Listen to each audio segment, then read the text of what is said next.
There is more than just one type of narcissist. I didn't know that until this year. I only knew about the classic narcissist, the one we likely all picture in our minds.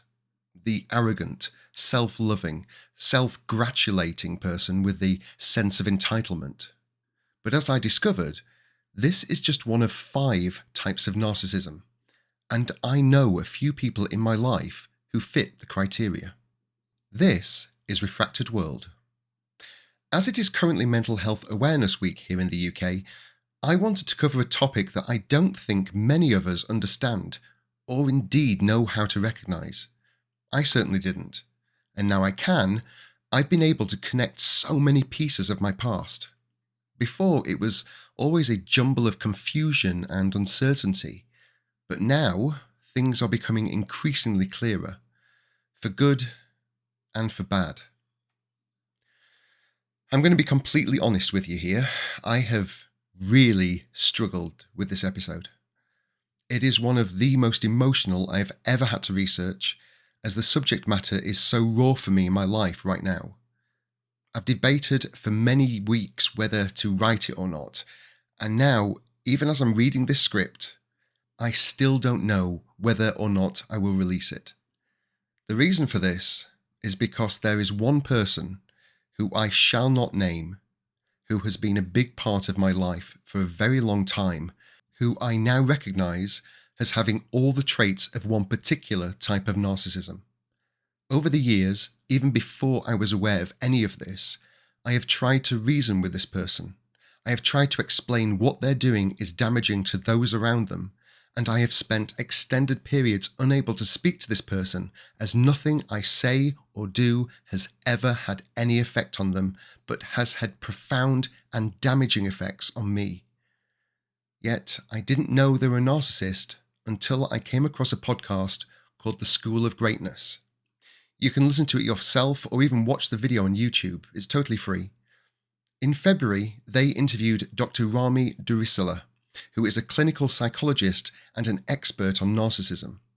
After a lifetime of working in this field, she believes there could be a staggering 15 to 20% of the population who are narcissists, or approximately 1.5 billion people.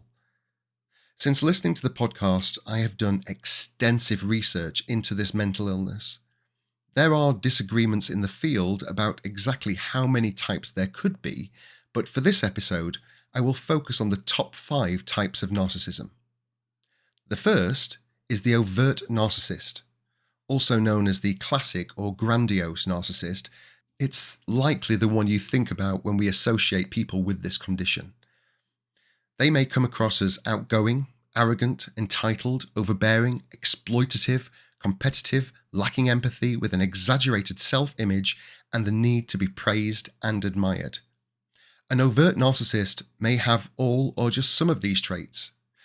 It is also suggested that they are less likely to experience uncomfortable emotions like sadness, worry, or loneliness.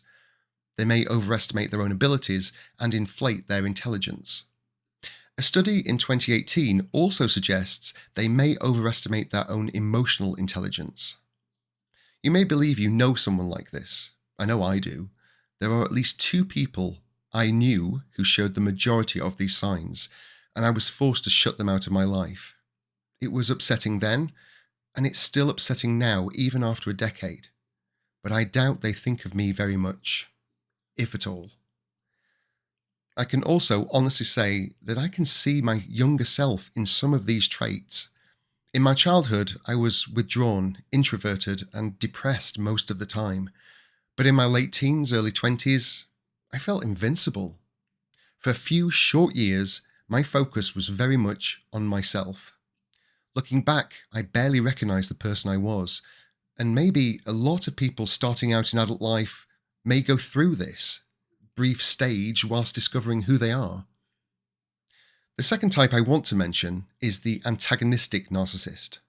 The focus here is on rivalry and competition.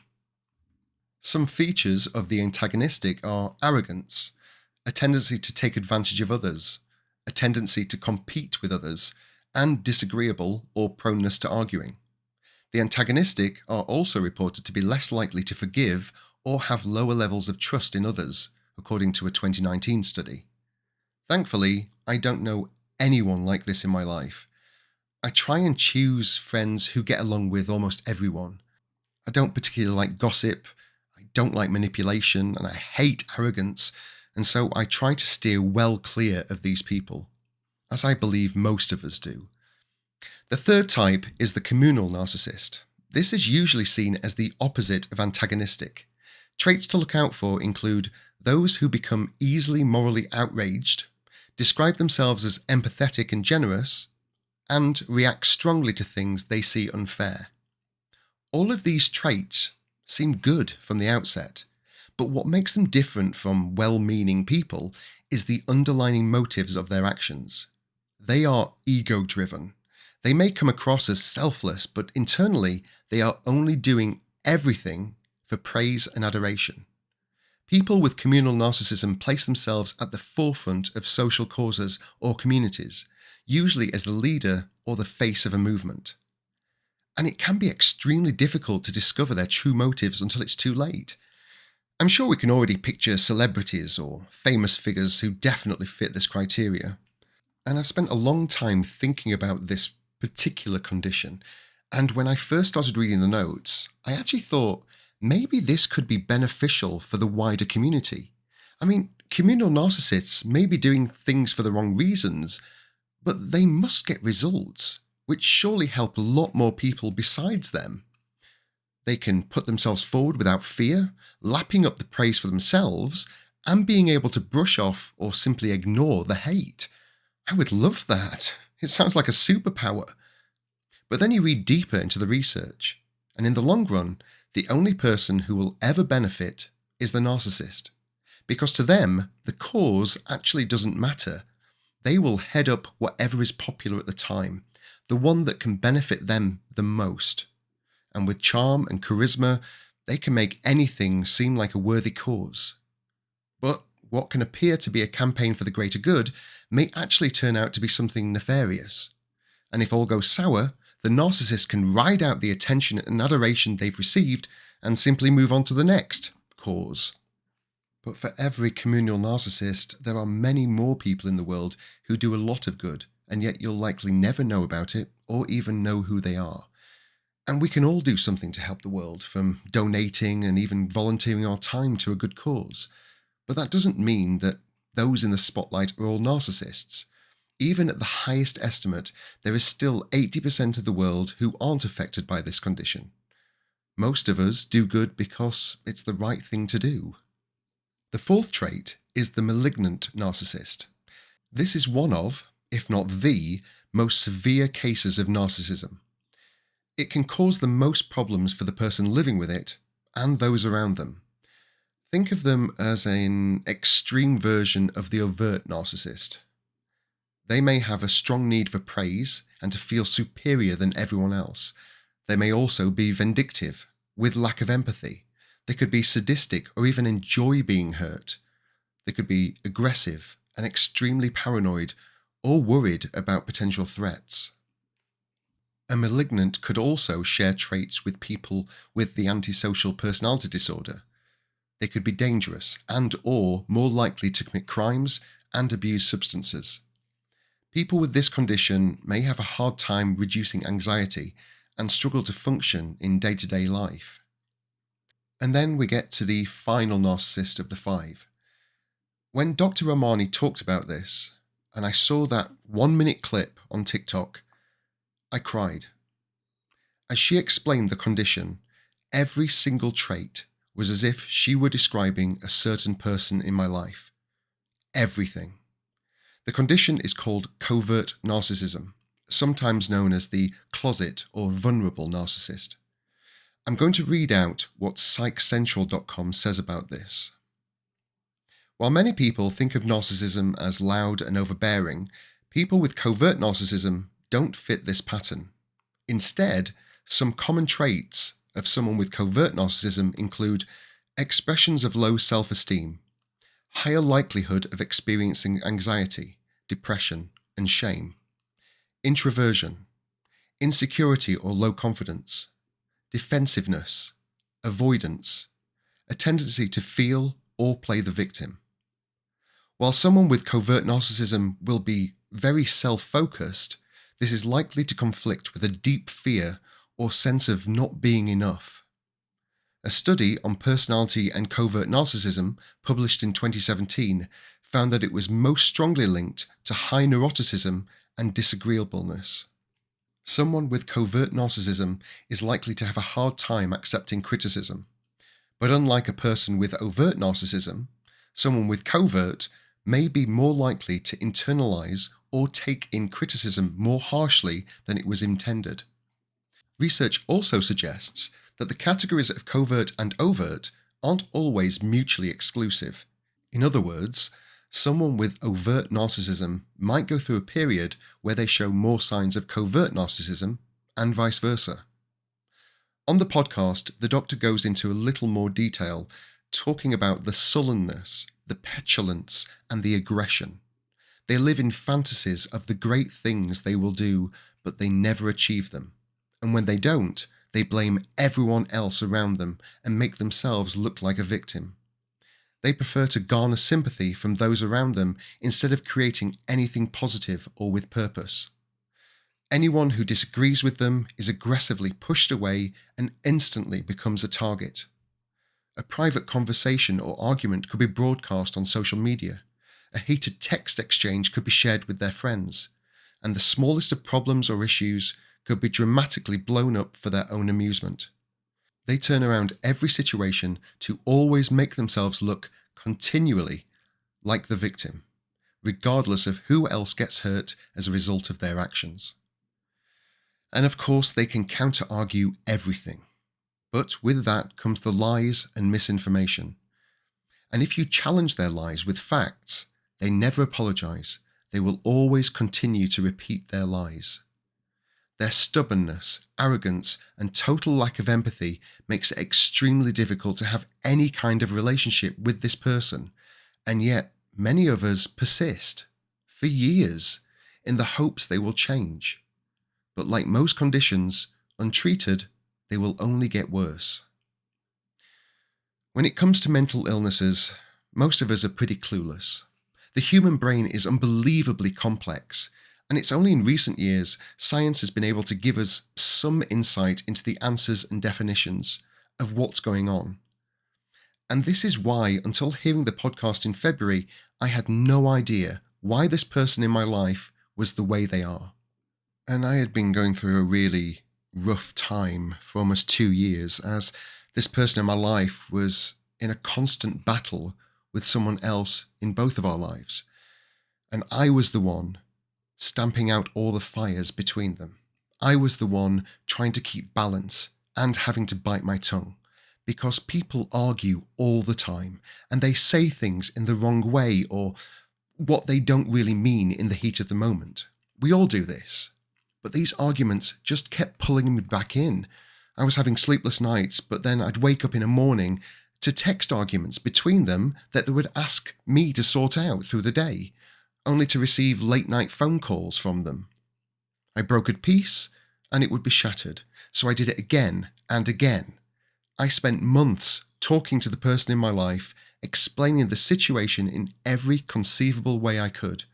They would try to create new narratives that weren't true, and I would counter it with facts, hoping this would calm things down again.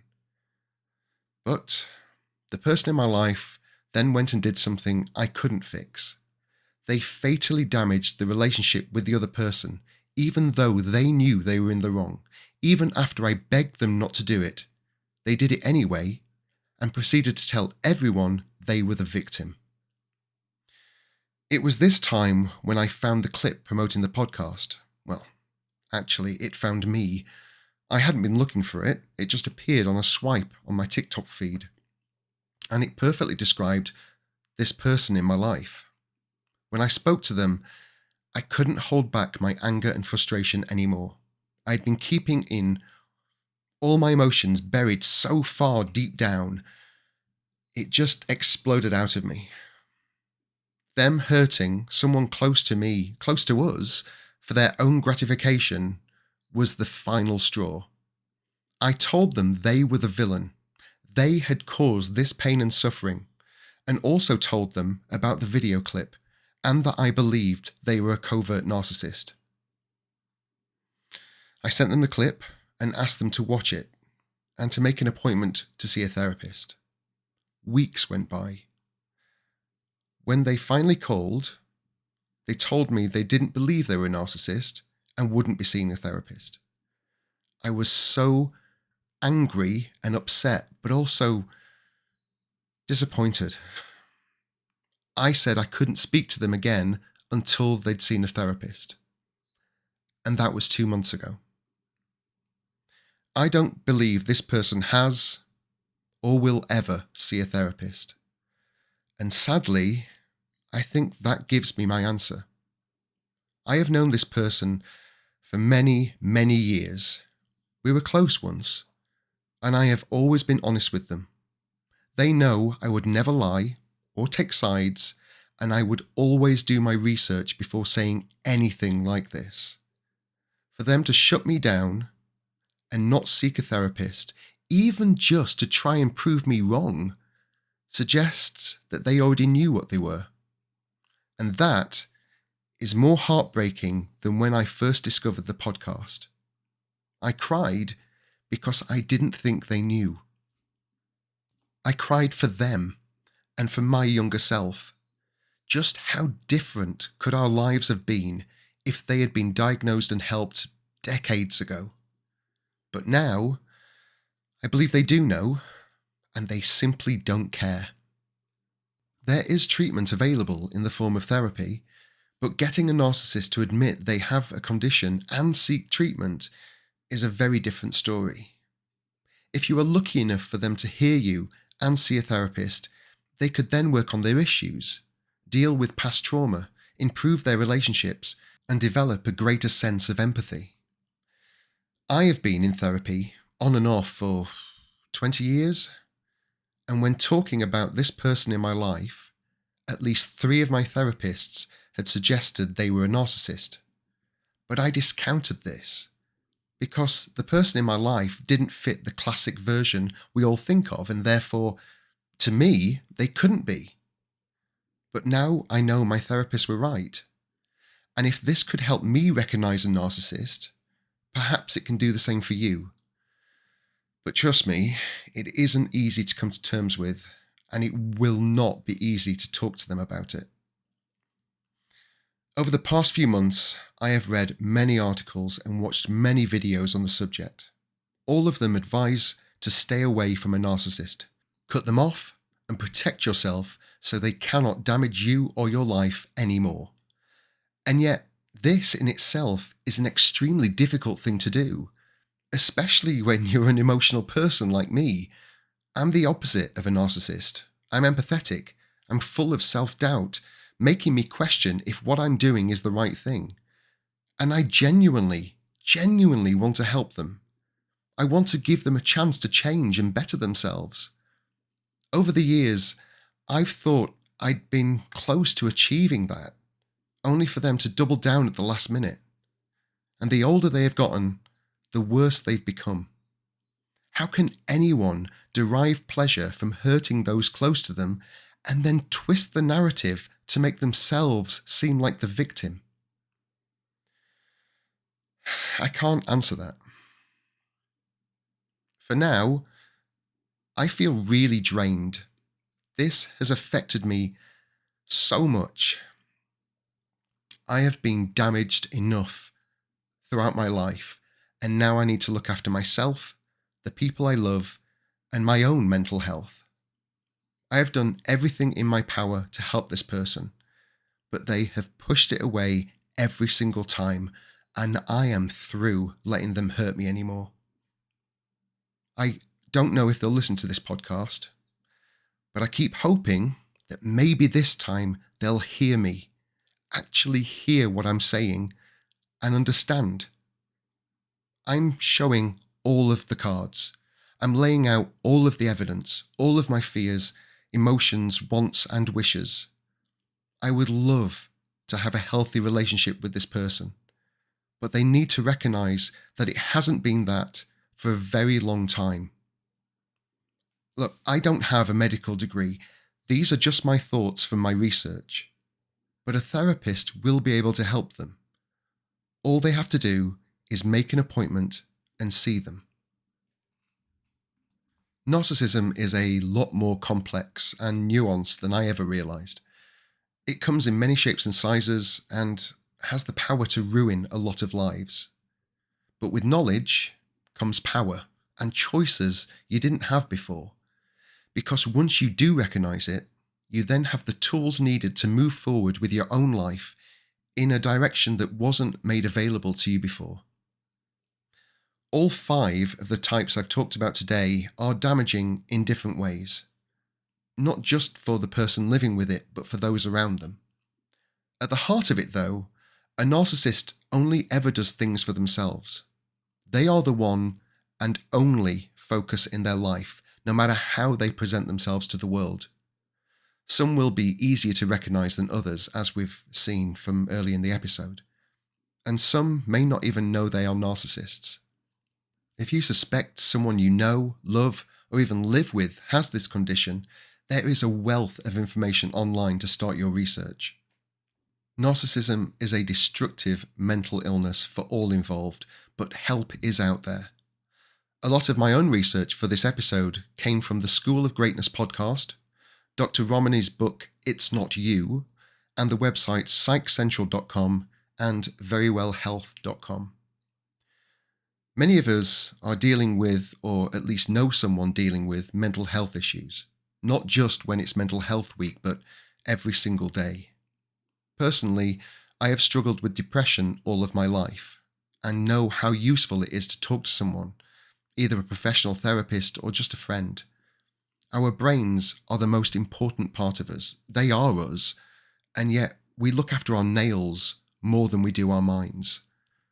Never be afraid to reach out and share your thoughts and fears with someone who will listen and maybe even offer advice. There are people who can help you whatever you're going through. Thanks for listening today. I hope you found this information useful. If not now, then maybe in the future. With a potential 20% of people having this condition, you are likely to cross paths with someone who is a narcissist in your lifetime. And if you would like to hear more from me, there are 24 episodes before this one on a whole range of topics, and even more for subscribers on RefractedWorld Plus. I've also been designing my own merch for the past year, and the new line of Pride t-shirts I'm really proud of, which makes sense for Pride, I guess. So if you're looking for merch or something colourful for Pride or even every day, check out my Etsy store, Fun Created. The link is in the description, and as a valued listener, you get 20% off everything by using this code, podcast20. And that's it for this episode. I know we're all dealing with stuff, and mental health is far more prevalent than most of us wish to talk about.